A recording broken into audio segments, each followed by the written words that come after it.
Then God said, "Let us make man in our image, in our likeness, and let them rule over the fish of the sea, and the birds of the woman from the rib that he had taken out of a man, and he brought it out."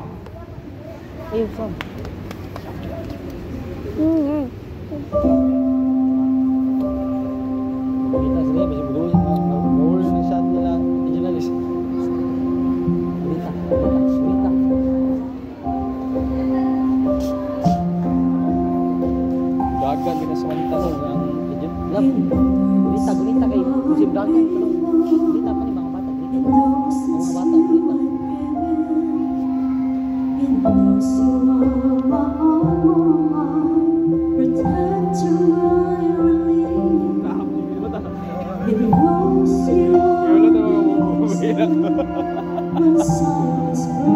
ay jogilang yun kayo ba magmulag jogilang nasipon na yan.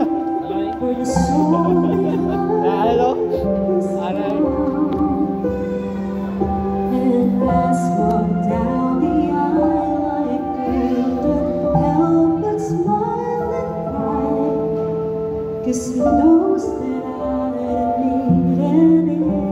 Grabe sa buka mo na tanong. Bro, hindi ka na pang maydi.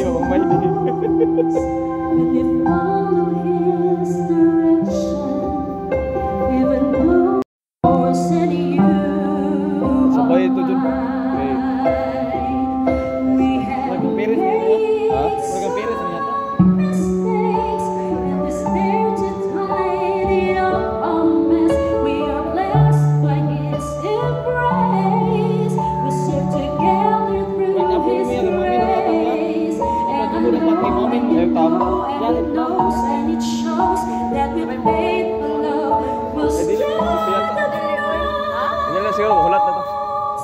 Yes, he knows that only you can see in the room.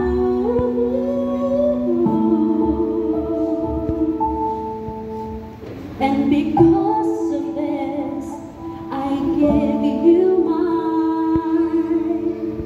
I do.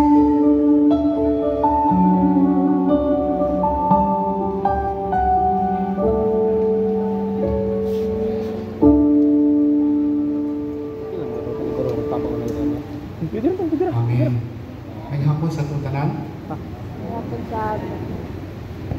Aron kung kini ilang isugid uban sa timos ug tiunay nga pagsalig ug pagtuo sa Dios, ang Ginoo mamuhat lihok siya. Silang duha himuon niyang usa diha sa kaminyoon. Mao nga si bisan kinsa nga nangandoy nadala og tawo nga dinha nga one day nagunahon ka magbinyo kinahanglan inyong andamon pag-ayo inyong kagalingon kunya ang inyong pag-alagad sa Ginoo. Kay kini dako kay kahimuan alang sa kalampusan.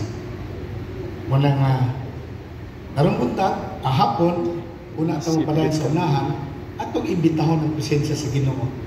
Ha? Ato siyang simbahon pinaagi niini nga awit. Gentlemen, I now present to you Mr. J. and Jonalyn Belyoga.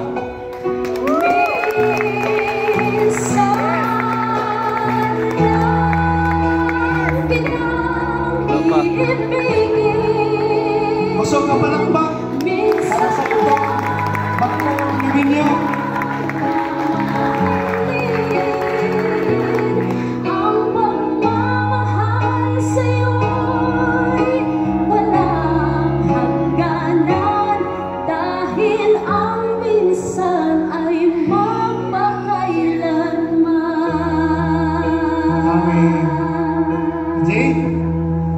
Jonalyn, imo ng asawa. Jonalyn, si Jay.